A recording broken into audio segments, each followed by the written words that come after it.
morning, good afternoon. Welcome back to what I believe is episode 7 of our podcast series, We Are Alchemists. If you are a first-time listener, please go to wherever you get your podcasts and subscribe to We Are Alchemists so you make sure you don't miss any of the future episodes, and go back through our back catalogue as well. There's been some great guests, and I'm pleased to say I'm joined by another one this afternoon. We've been joined today by Justin Peyton, who's Chief Transformation and Strategy Officer for Wunderman Thompson in Asia. Thank you very much for joining us, Justin. If you want to introduce yourself to our listeners, that would be awesome. It's a pleasure to be here, and I think you've done a decent job of introducing me. My title is more than a mouthful. I think it's probably too long, but realistically, what I try to do in my day-to-day life is help brands figure out how to better use technology to connect with people, and that's what I do. Awesome. So I guess through the daily travel of your job, you probably speak a lot about Web3, and that's kind of exactly where Alkimi have positioned ourselves, is the decentralized exchange for Web3. So I'd love to hear just some of the conversations you have, how often you're having them, and what they entail. Well, it's been a passion point for a number of years, and then over the past 6 months or something, it seems to have become a daily conversation, and that daily conversation spans all sides, whether it be virtual worlds, whether it be augmented reality, whether it be tokenization and NFTs. It seems every brand I talk to has a question or an intention or a curiosity and a plan. And I think that the interesting side of it is that we're early in this process, and brands are stepping in. They're probably a little bit slower than some people, but they are diving in feet first. Do you think that Facebook's name change to Meta was a bit of a turning point for brands? Because I think all of a sudden CMOs are like, "What is a metaverse? I need to know now," because the biggest advertising in the company in the world has changed their name to it. 100%. That was a trigger. All of a sudden, it went from something that existed in the background that people knew was there, but maybe didn't need to know how much attention they should be paying, to a business that they spend a significant portion of their media spend with, saying, we're pivoting our strategy, or at least we're building out our future in this area, because we believe that much that this is the future. Every brand paid attention. Yeah, I think it's interesting because when I think about that name change, it's like, are they doing it because they truly believe that the metaverse is ready right now for brands to be moving into in a big way? Or is it because they started to lose their hugely powerful attribution model through moves that were made by Apple and Google around device IDs and the access to those device IDs to target ads? I think it's interesting.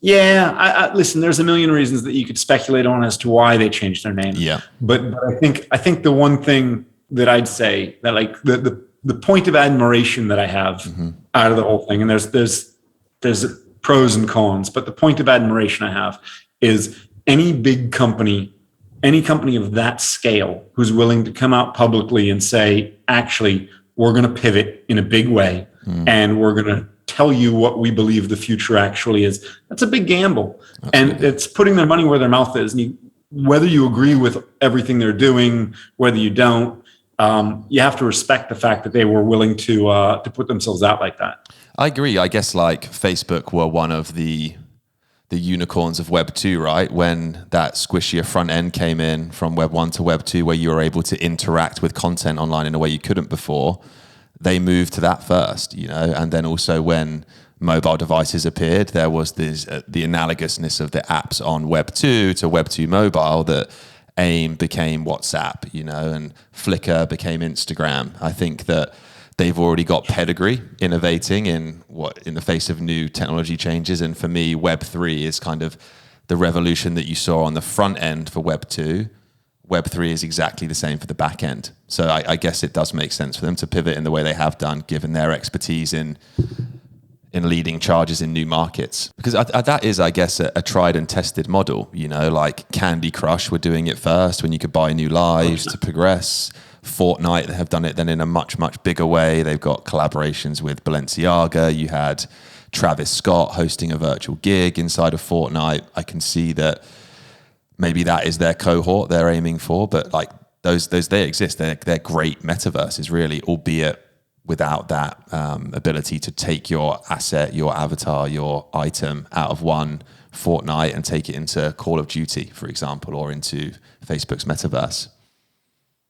I think that it's not, again, not knowing what they're going to build, who knows? But I do think that when you look at those platforms that you mentioned, the Fortnite, the Roblox, they are building complete experiences, and they're building really amazing complete worlds and complete experiences for people. And when we talk about the virtual world and the virtual landscape, that becomes a really interesting and controlled environment that allows people to bring themselves in, have control of their own individual, but actually allows brands, concerts, other people to create a very unique world that draws a really unique experience. I love the concept. I love what people are building in those places.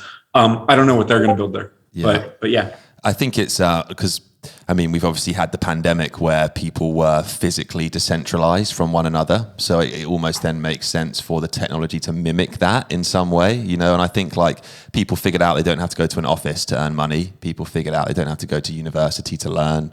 You don't have to go to the grocery store to get your goods. I think that whilst a proportion of the population knew that, it's accelerated that idea of decentralization. Like my grandparents now say the word Zoom, which is kind of nuts to me. I never thought that would happen, but here we are.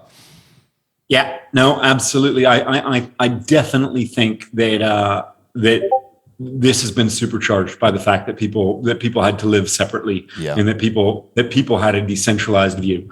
I think that the fact that we have people working from home meant that they had more time to go and explore new avenues. Yep. And I think when you look at the number of people or the attention that's gone on to things like NFTs, a good number of the people who I know who have quit their jobs and are spending their time in that space, and that is where they make their money now. I'm confident wouldn't have if they had a 9-to-5 and a commute and all of that. They just wouldn't have had the time to invest in learning. So I definitely think we've seen an acceleration that way. The interesting thing is, now that the world does start to acclimatize, do we keep that? What goes back? What doesn't? I think we definitely, the acceleration on Web3 continues. Yeah. Whether the lifestyle of working from home continues or not, I'm not entirely sure. I'm sure it'll continue to some degree, but who knows? Yeah, definitely. I think like when I think about the potential of Web3 and metaverses and kind of the key to those being NFTs, I'm not necessarily sold on the idea of going full Ready Player One right away. I think that's like a bit of a departure, just to live inside a metaverse, and that's still a little bit profound to me. I think where we will probably start to see more and more adoption is through augmented reality. Like Pokemon Go proved that people are willing to do that, get outside, walk around, catch virtual Pokemon. Like that to me is the entrance into metaverses, kind of a mixture of 100%. Both experiences. Because our behaviors won't change over 2 years of being separated by a pandemic. It happens over 10s, 20, 30 years, behaviors start to change. So I think augmented reality is going to be a real nice way in, almost that Minority Report experience rather than Ready Player One, to keep the film references going. I think 100%. I think that the reality here is that most people still prefer to, or let's say most of the adult population with a significant disposable income prefers spending time with humans in person rather than virtually. Yeah. When I think about the 15-year-olds of today who socializing for them is sitting on Fortnite, and if you ask them after they've been playing Fortnite for a couple hours, what have you been doing? They say, oh, I've been hanging out with such and such friend or such and such friend. For them, socializing, those platforms are where they socialize. Yeah. So in the way that I grew up and had a telephone, they've got Fortnite, right? Yeah. So will when they become the generation with the majority disposable income, will a fully immersive virtual world be the place where they want to spend time and socialize? It just might be. Yeah. But for right now, I think that so long as those of us who grew up interacting in person are the dominant economic force, I think that augmented reality will be a much easier on-ramp than fully immersive virtual reality. I think certainly it also, like, in my opinion, presents a really interesting solution to kind of the age-old attribution model, you know, like how well does my out-of-home ad perform? You know, like Coinbase brought in a QR code to a TV ad for the first time in a significant way. I think when you have a programmatically generated outdoor QR code on a billboard that you can scan, that provides you an NFT in your wallet that you immediately take to a bricks and mortar store, that then starts to become a very interesting metric from using the new technology, you know, not just doing it for the sake of doing it, but actually like having a route to closing a window of attribution that has been impossible largely up until kind of now, which I think is where the power of NFTs lie. 100%. The only thing I'd add is get rid of the QR code and let me key the augmented reality experience or the NFT drop off of the product itself. When we can key off the product itself, and so all I need is an outdoor display of a product, and I can just snap that. It recognizes the product in there, and it gives me options. Then we're even smarter, and the on-ramp's even better.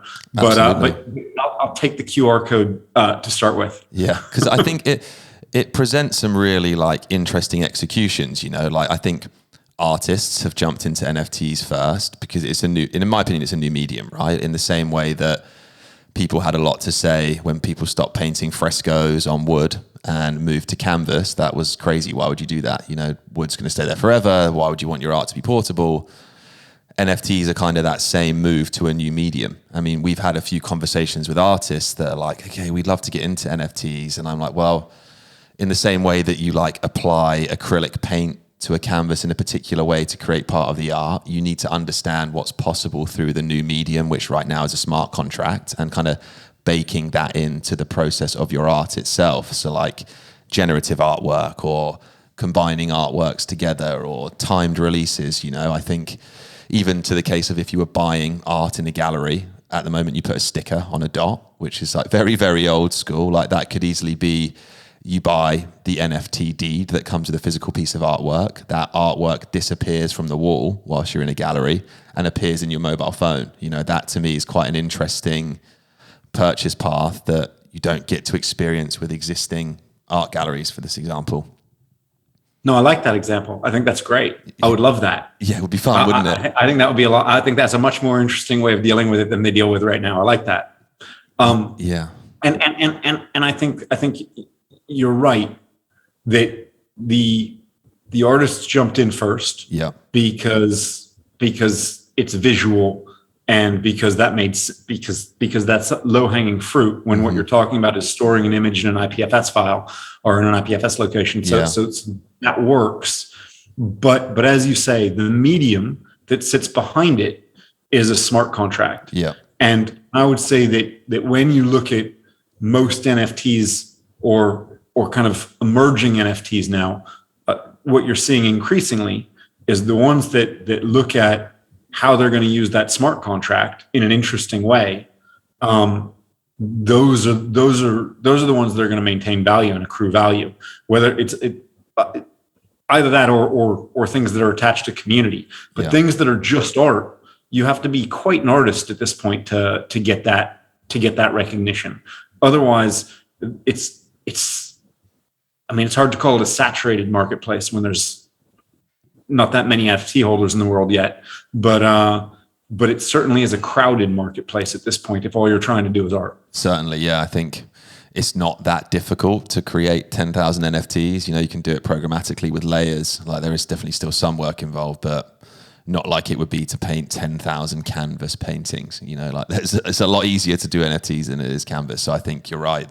The barrier to entry is definitely lower, which I think is probably a good thing. You know, like there's always been that kind of meme of the struggling artist. I think this has given a means for artists to make more money, to be rewarded for their art, have no kind of arguments about who owns what IP where. I think it just like starts to begin to make the whole marketplace a little bit more sensible, and I mean starts to push out some of the fraud. You know, like there will be new types of fraud. I think the one that is. Sorry, go ahead. But I think the interesting thing, if you look at Proof and you look at like the kind of excitement around the Moonbirds NFT that they'll be dropping, then you start to look at what they're actually doing with that. You know, okay, it's pixelated art of owls and of birds, but the interesting thing is that different traits will offer different benefits. The interesting thing is that if you nest your bird and hold it for a longer period of time, the contract will recognize how long you've been nesting it, and you will that same NFT will accrue greater value and greater benefits. So these are just simplistic elements that start to show you, you know what, this is how you're going to see a contract evolve. But you can also see very easily how you could take those same concepts and add composability elements to it. So if you had more than one bird in a nest, do you get a whole different set of benefits than you might get if you had those two birds individually? These are the elements that are going to start coming into play very soon as people learn to, as you say, play with the medium. And the medium is not the art. The medium is the contract. And that's a really interesting element that we're starting to look at when you start talking about the composability side. Yeah, it's a whole new skill set, you know, being brought into an industry, and I think it probably will be brands that get to take advantage of that. I don't think it's going to be technology providers that really solve the metaverse issue or gain adoption in metaverse in a significant way, because there's no like intrinsic value.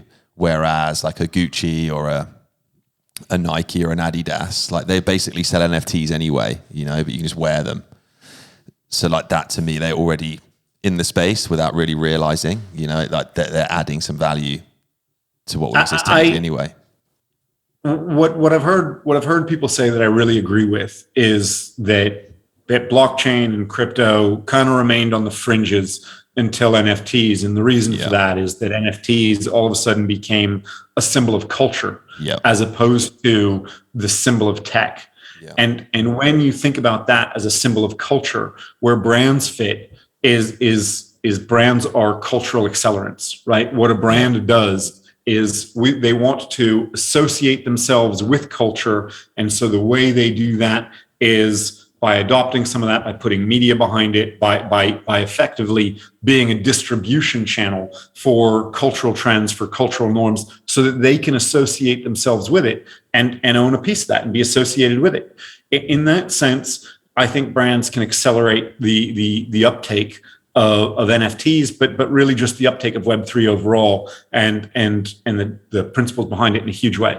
I agree, and I've kind of been toying with this idea for a while, but like if you look at the Renaissance period, like it was after a period of despair where there was illness, and that's where you got the first merchant bankers, right? Which were then able to travel to support new ventures through art, through commerce, through finance. And there's an argument to be made that that's what decentralized finance was. After a period of despair through a pandemic, people looked inwardly, created a new solution for moving payments, which then has enabled NFTs to exist, which captured that cultural zeitgeist. And the term I've been using is the meme masons. You know, like if you become a meme, you become famous. Like that's kind of what brands are trying to tap into, is something that's memeifiable. You know, like I saw the video of the 6 chaps carrying the coffin on their shoulders that was before like certain videos that just got sold, you know, like the baby that had the fist bump, I think that got sold as an NFT, you know, like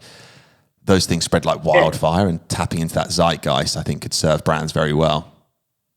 Yeah, listen, the term meme is new, but the idea of kind of creating that one shareable element, or that one element that everybody remembers and is talkable, this is age old, right? Yeah. So we might be talking about memes today, but we've been thinking about memes for eons.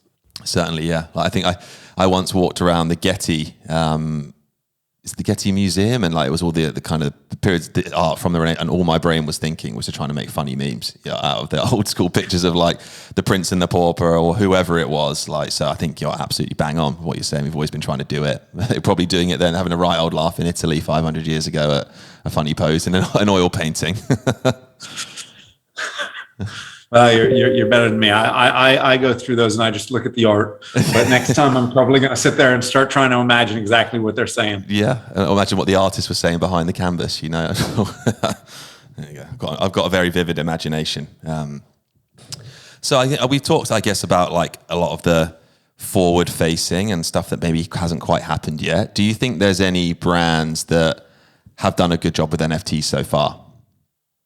Well, listen, I think that there are lots of brands that are trying to do interesting things. And within the confines of what's possible, yeah, there are people that are doing great things. When you look at what Gucci's doing with Gucci Grails, I think they're doing amazing partnerships with really big and solid communities. They're building on those partnerships and adding real value to those communities. They're also tapping into what the kind of exclusivity and some of the principles and some of the kind of grind that you might like or dislike, but that goes with those communities. They're being quite genuine to the space they're working in. It's super impressive what they've managed to accomplish and what they've managed to do. And at the same time, you've got both Nike and Adidas who have taken completely different tracks. Nike in terms of a Roblox integration, AR work in their store in New York to make it feel like Roblox, and then everything that they're doing with Artifact, that's a buy and build acquisition. You've got Nike, you've got Adidas, who's gone through a partnership model. I think there's lots of people that are doing things that are really interesting and great. Yeah, I think that when you look at it, most brands don't survive on 10,000, 20,000, 30,000 person communities. Yeah. They survive on the millions. And so while we are seeing some really good innovative work and interesting work, it works for the highly engaged communities. It works for the early adopters who are willing to deal with, let's face facts, some pretty piss poor user experience and some pretty piss poor on-ramps. Yeah. And so within the confines that brands have to play, there are some brands doing great work. But what I'm really excited about are people starting to come up with better user experiences and more seamless on-ramps and ways to get a mass market involved because it needs to happen at some point. And in truth, that focus can only come with a focus on security as well, right? You can't do that and ignore the security side. So there will be other benefits that I hope come along with it, but that's hope because I think the point you made about the total audience of a brand, I think is very interesting, and I think I would counter that by saying, like, if you look at the Bored Apes, for example, which I think have probably gone as far as any NFT project in becoming a brand. Like they're very much like a Supreme kind of like streetwear culture type brand. If you've got a Bored Ape right now, it's worth $300,000. I think if you have that Bored Ape, you'll buy anything with a Bored Ape logo on it. So it's like interesting to see if that like the 30,000 people that are fans of Bored Apes equate to a much larger audience because of their fanaticism is what I guess the point is. Sure. I totally buy that they do, but how many Supremes are there in the world, very right? Yeah, versus how many brands are there in the world? There are you've got to have both kinds of brands out there, and there are absolutely the kinds of brands that are going to build that halo that everybody's going to want to work around. And I think Bored Ape Bored Ape Yacht Club is a fantastic example of an NFT community that have become a powerhouse brand, and they will have mass market appeal.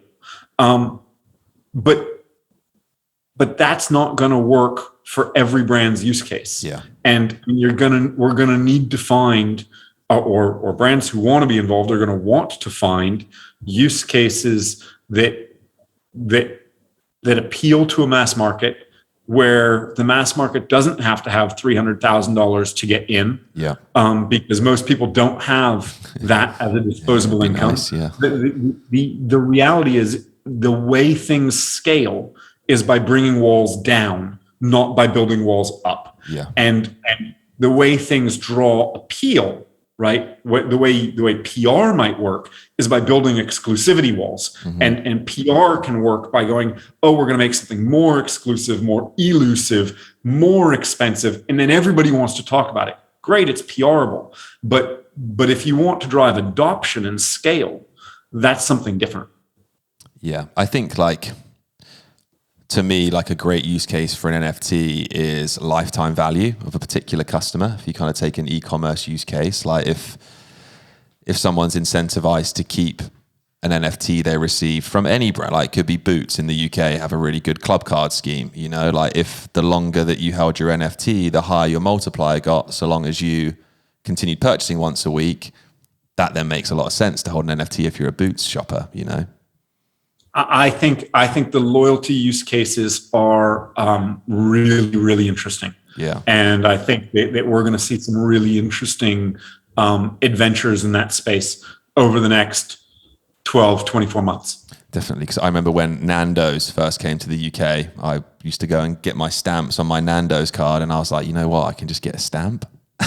Sorry, Nando's. And just used to stamp the card myself, and just get my free chicken, which...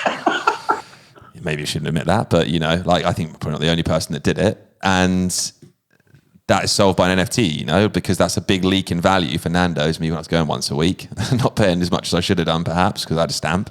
But that is prevented by an immutable record of what is a real account, what isn't a real account. And then you'd never technically lose your loyalty unless there was an expiration window that was enforced by the brand, which, again, I'm probably sure there's lots of wasted discounts that exist in the world. And potentially the interesting side of it is it makes your loyalty transferable.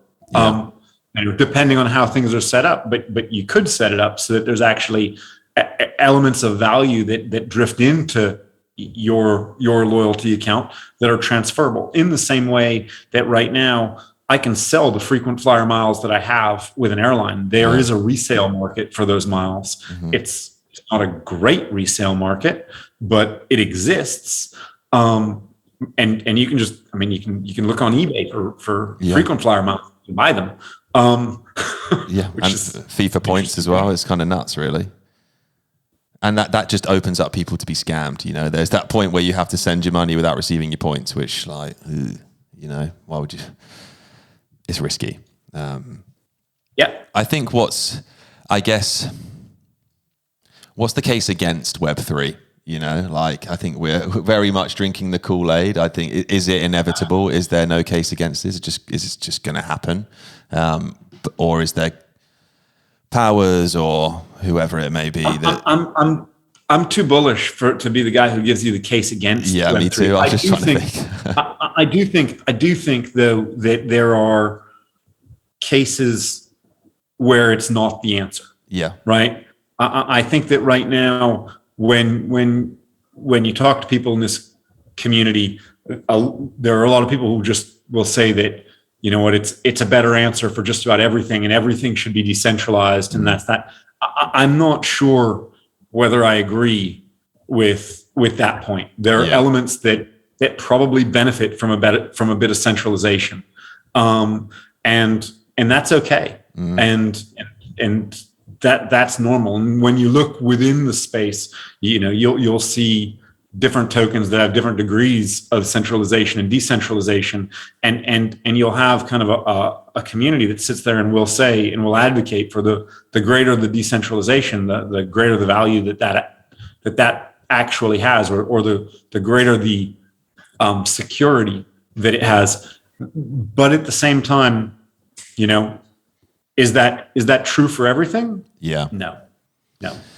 I always think of I think it was a ship, and they let the population vote on the best name for this new ship, and the best name it's was my favorite case study ever. It's great. Boaty McBoatface, like there's Boaty McBoatface, and I'm really disappointed that they overruled it. Yeah, Boaty I know. McBoatface was the best answer. And the issue with an election for something like that is if you're going to put options in, you have to be willing to live with the options you have. Yeah. If you have politicians, it doesn't matter whether you like the politician or not. If the worst politician wins, the worst politician still won. Yeah, that's the way it works. Yeah. Boaty McBoatface won. Yeah. It's truly a disappointment and a failure of democracy all around. Yeah, I totally agree. Because and then that's why you have the monster raving loony party show up at by-elections in the UK, just some nutter in a hat. But he's allowed to do it because democracy, right? So I think that's where people think they can control other people until they offer people the chance to name a boat, and then they really see how much control they have and the mischief that people are willing to undertake for a bit of a laugh. But I think that's depending on who you are. When you look at the Boaty McBoatface story, like that is why there should be no decentralization, or that is exactly why there should be. It's one of those cool examples that plays both sides.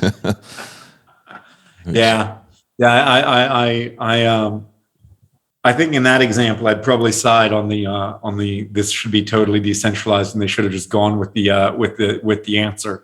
Absolutely. But I do think when it comes to where do I want my police and do I want criminal records stored in a decentralized way?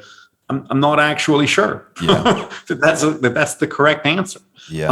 I'm happy to have a chat with someone who can tell me that it should be the correct answer, and I'd love to. But should court records and these things be stored that way? Not sure. Yeah, I agree. I don't think so. But I think it's one of those things though, where I guess the beauty of decentralizing information is that you, the individual at the edge, own the information, and you are the gateholder on who can 100%. access or not. And I think sometimes if you think 100%. About healthcare in the UK, it's held in each doctor's surgery that you go to, your past record. But it makes way more sense for me to hold my data, and I take it to whichever new surgery I go to, rather than trying to follow around where the information was. That's again the beauty of bringing stuff to the edge.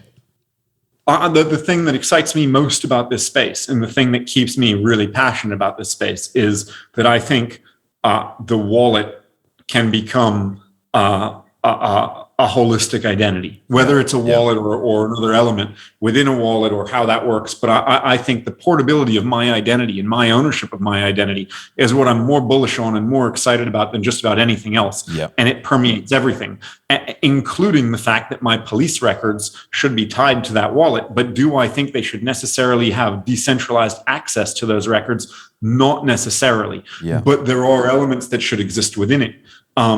Anyways, you get the idea. But 100%, like we solve a huge number of problems the moment that some data, like you just said, is not stored within your local doctor's office, but is actually decentralized and accessible at your discretion and through your permission. Absolutely. To the people you want to share it with. There's a whole lot of security that needs to go with that. But yeah. Definitely, because I think if you look at just ads on the internet, any website you arrive to now, it's going to ask you what you think about cookies, and 99% of people don't know what they think about them because they don't really understand what they do.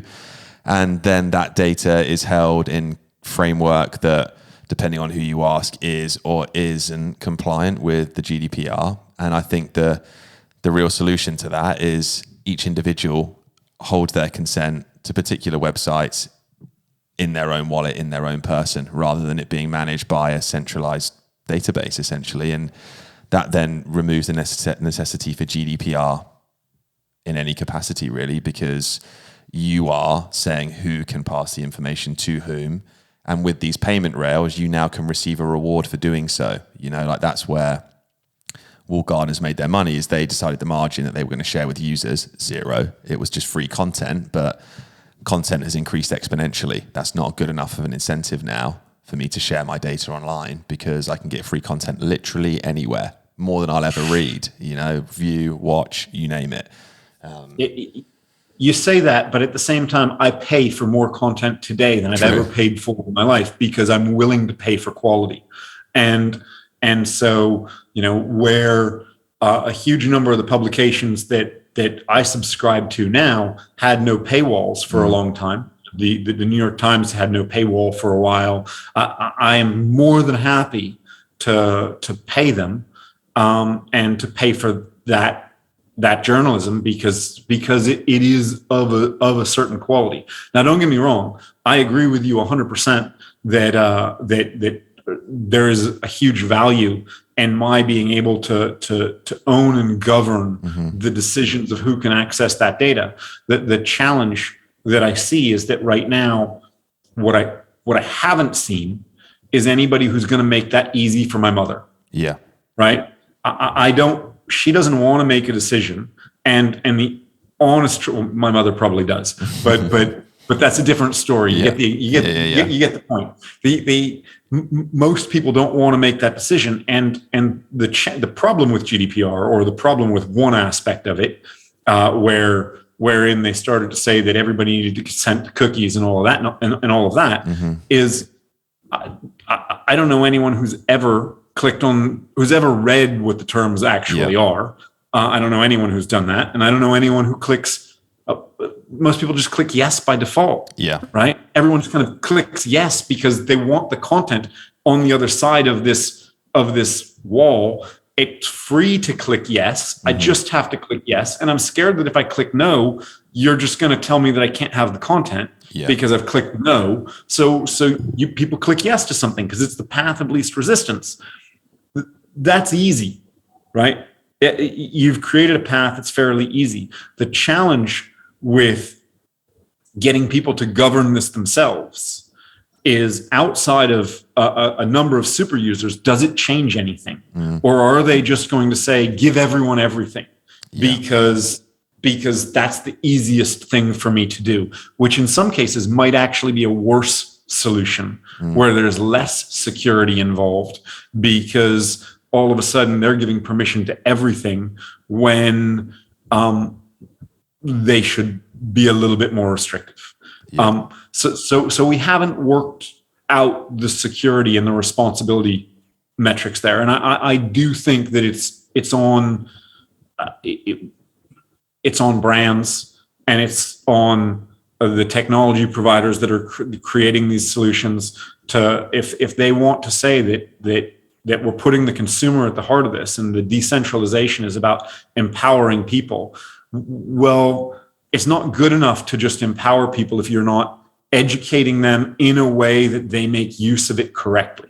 And if they're not going to make use of it correctly because the experience is too difficult, then how do you manage that? So you've got to work through a number of edge cases before I think that explodes, but I think it's inevitable. Yeah, I think it's inevitable. The data that's in your wallet are essentially your preferences at the end of the day. And I think that, to your point, people click yes to get the content. So if the incentive was by sharing your preferences of content you like to read, that then is applied to every publication, every content that you ever visited. So then you get some of that improved user experience through sharing preferences, which might incentivize those future actions we just talked about. Yeah, but that's innocuous data, right? Yeah. That's innocuous data. What we need to watch out for is people clicking yes, I'll share my credit card details with everyone. Yeah. Right. And that will happen. Certainly, yeah. Well, people do it over the phone now, so exactly my point. Right? It doesn't take that much to actually get people to give up some fairly sensitive information today. And if you want to empower them to be in control of everything, which genuinely I think is the right direction from a principle perspective, I think there's something right about people owning it, people being in control of that. But at the same time, there is a responsibility to do it in a way where you're not putting people at unnecessary risk. Like people want to know that what they have is safe and what they have is taken care of. And they don't want to have to become super users and experts to be able to manage that. And until the on-ramps keep people safe, you're not going to see mass adoption because people won't want to take the risk. And in truth, brands probably shouldn't take the risk of associating themselves with things where people are in jeopardy. So the big on-ramps need to sit around, what is the experience? How do we keep people safe? How do we make sure people aren't going to do something unintended, share something unintended, lose things? How do we make sure that their data is used in a responsible way? The other element about wallets, it's one of those things where if you tell me that every transaction associated with my wallet is targetable, do I want people to be able to target me based on the total value of transactions that have gone through my wallet? No, I don't. Yeah. There are responsibilities that we have to work through in order to manage this. I think that we've got to make sure what we're not doing is just breaking things. Yeah, I agree. I think it's interesting though, because I think probably people have their financial data sold without them knowing it when they sign up to services like Experian. And I think where you have like the wallet, whilst it can be very accurate in terms of identifying you as the wallet holder, it also is quite inaccurate. Like every Ethereum wallet, you can see what's gone on in the transactions right now, and it's hidden behind what is a hashed ID, essentially, so long as there was nothing. So you hadn't bought Ethereum with Apple Pay in your MetaMask, for example, that would probably be able to tie it a little bit closer. But like if it was limited to, okay, I can see that you've got 1 ETH in here. That means you've got $3,000 of probably spare income that you don't need to use to keep the lights on. That's actually quite an interesting data point about someone's, instead of an Experian data, it's like, hey, we can infer that this person might have X based on Y and then target them accordingly with brands that are relevant for whichever pocket they end up being categorized into, depending on the amount of currency. And then I think equally what we think about quite a lot is that there's loads of crypto first brands that have never really looked back into traditional Web2 marketing techniques. Like you see Crypto.com sponsoring arenas and FTX sponsoring Formula One cars. That's not that exciting to me. Like programmatic advertising is an awesome bit of kit. And I think if you're able to then target certain token holders with tokens that are competitive or sympathetic to the ones they have within their wallet for the crypto world that gets this, it's quite an interesting marketing channel for them to start using, which they haven't done in a big way yet.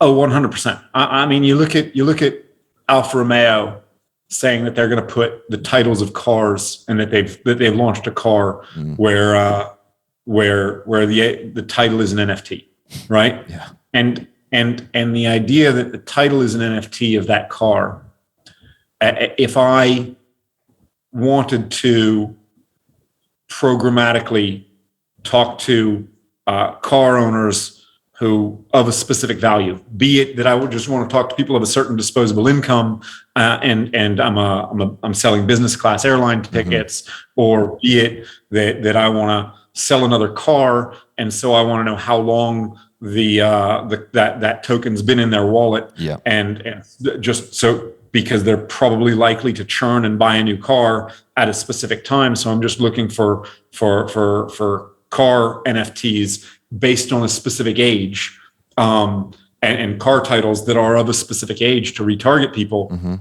These are really interesting paradigms where all of a sudden you've got really interesting marketing strategies that allow for some interesting precision to be applied and some interesting smarts to be applied to narrow your audience. And we've always kind of sat there, and there's the old adage from from brands and marketing, which is I know 50% of my marketing budget is wasted. I just don't know which 50%. And the interesting side of this is, well, if you can actually target someone with that kind of precision, and you say, I want to talk to car owners who are about to churn, well, this doesn't get rid of any waste. You start saying, well, I'm going to target people with a car that's 3 to 4 years old, and I'm only going to talk to people who own the title and that's been sitting in their wallet for 3 to 4 years. Well, there's surely some waste, because not all those people are really in the market to buy anything right now, but you're narrowing the waste way down from what it is today.